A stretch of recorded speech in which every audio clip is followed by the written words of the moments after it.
ভাগ্যিস আমার জন্ম বাংলাদেশে, তাই তো গরম গরম ভাত আর এত মজার মজার ভর্তা খেতে পারি। এটা হলো আমাদের গ্রামের ফেমাস একটা ভর্তা, আর এটার নাম হলো শুকনো খোলায় পেঁয়াজ টালা ভর্তা। জানো এই ভর্তাটি কিভাবে বানাতে হয়? জাস্ট চুলায় একটা মাটির পাত্র গরম করে এর মধ্যে 10-12টা পেঁয়াজ দিয়ে শুকনো খোলায় টালতে হয় অনেকটা সময়। চুলার জাল বাড়িয়ে প্রায় 10-15 মিনিট ভাজতে হয়। একদমই তেল বা পানির ব্যবহার হবে না এখানে। জাস্ট পেঁয়াজগুলোকে এভাবে শুকনো খোলায় অনেক সময় ভাজতে হবে। কিছুক্ষণ ভাজার পর একটা ঢাকনা দিয়ে ঢেকে দিবে, আর এভাবে অনেকটা সময় ভাজতে হবে যেন পেঁয়াজের ভেতরটা নরম হয়ে যায়। আর পেঁয়াজের অংশটা যখন পুরো এরকম কালো হয়ে যাবে, তখন এই টালা পেঁয়াজগুলোকে চুলা থেকে নামিয়ে নিতে হবে। আর মাটির পাত্রে এই পেঁয়াজগুলো টাললে ভর্তাটা বেশি মজা হয়। তো পেঁয়াজগুলো নামিয়ে নিয়ে গরম কড়াইয়ে কতগুলো শুকনো মরিচ দিয়ে দিল। ভর্তাটা অনেক বেশি ঝাল হতে হয়, তাই অনেকটা পরিমাণ শুকনো মরিচ দিই। আর এই শুকনো মরিচগুলো একদমই মুচমুচে করে ভেজে নিই। দেখো পেঁয়াজ টালা ভর্তার জন্য পেঁয়াজ মরিচ সবকিছুই রেডি। এবার এগুলোকে ঠান্ডা করে নিতে হবে আর পেঁয়াজের খোসা ছাড়িয়ে নিতে হবে। ভাজার পর পেঁয়াজের উপরে খোসাটা একদমই নরম হয়ে যায়, তাছাড়া ভিতরের অংশটাও নরম হয়ে যায়। এবার একটা একটা করে সবগুলো পেঁয়াজের খোসা ছাড়িয়ে নেবে। আর এই ভাজা পেঁয়াজগুলোর খোসা ছাড়ানোর পর দেখতে তো খুবই সুন্দর লাগে। আমি তো অনেক ভর্তার রেসিপি তোমাদের সাথে শেয়ার করি, তবে এই পেঁয়াজ টালার ভর্তার টেস্টটা আমার কাছে একটু বেশি ডিফারেন্ট মনে হয়, কারণ এই ভর্তাটা হলে আমি 2 প্লেট ভাত অনায়াসে শেষ করে ফেলতে পারি। যাই হোক, পেঁয়াজগুলো খোসা ছাড়ানো হয়ে গেছে, আর পেঁয়াজের পরিমাণ একটু বেশি নিতে হয় কারণ ভর্তা বানানোর পর মিশে একদম অল্প হয়ে যায়। এবার ভাজা শুকনো মরিচের বোটা ছাড়িয়ে নিচ্ছিল,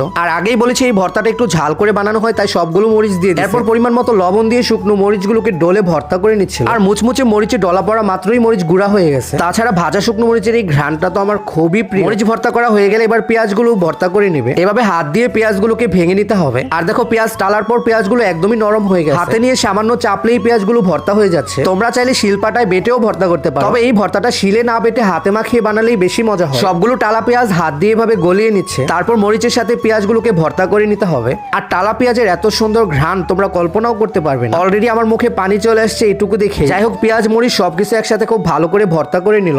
আর দেখো এখনই কতটা লোভনীয় লাগছিল। তবে আরো একটু টেস্ট বাড়ানোর জন্য এখানে খাঁটি সরিষার তেল দিতে হবে। সরিষার তেলের ঝাঁঝালো কম্বিনেশনটা এই ভর্তাটাকে আরো বেশি টেস্টি করে তোলে। দেখো বেশ অনেকটা পরিমাণ সরিষার তেল নিয়ে ভর্তাটুকু আবারও মাখিয়ে নিচ্ছে। আমার তো আর কথাই বলতে ইচ্ছে করছিল না, কারণ ভর্তাটা দেখে আমার মুখে পানি চলে আসছে। যাই হোক, ভর্তা বানানো একদমই ডান। এবার ভর্তাটুকু একটা বাটিতে তুলে নিল। আমি জানি এখন ভর্তাটা দেখে তোমাদেরও খেতে ইচ্ছে করছে, কারণ এমন মজার ভর্তা দেখলে লোভ হওয়াটাই স্বাভাবিক। তবে যেহেতু খুব বেশি উপকরণ লাগে না, তোমরাও চাইলে এটা বানিয়ে নিতে পারো। চলো এবার কথা না বাড়িয়ে গরম গরম ভাতের সাথে খেয়ে। আমি আমার প্লেটে গরম ভাত আর একটু লেবু নিয়ে নিলাম। এবার নিয়ে নিবো এত মজা করে বানানো পেঁয়াজ টালা ভর্তা। আমি তো এমনিতেই ভর্তা লাভার, তোমরা সবাই জানো, তাই বেশ অনেকটা পরিমাণ ভর্তাই নিয়ে নিছি। এবার গরম গরম ভাতের সাথে একটু একটু করে ভর্তা নিয়ে মাখিয়ে নিতে হবে। আর মাখানোর সময় পেঁয়াজ টালা ভর্তার কি যে একটা ঘ্রাণ, তার উপর আবার গন্ধরাজ লেবুতে একটু চেপে রস নিয়ে নিলাম। একটু আগে মাত্র বৃষ্টি হয়েছে, তার মধ্যে এরকম ঝাল ঝাল ভর্তা।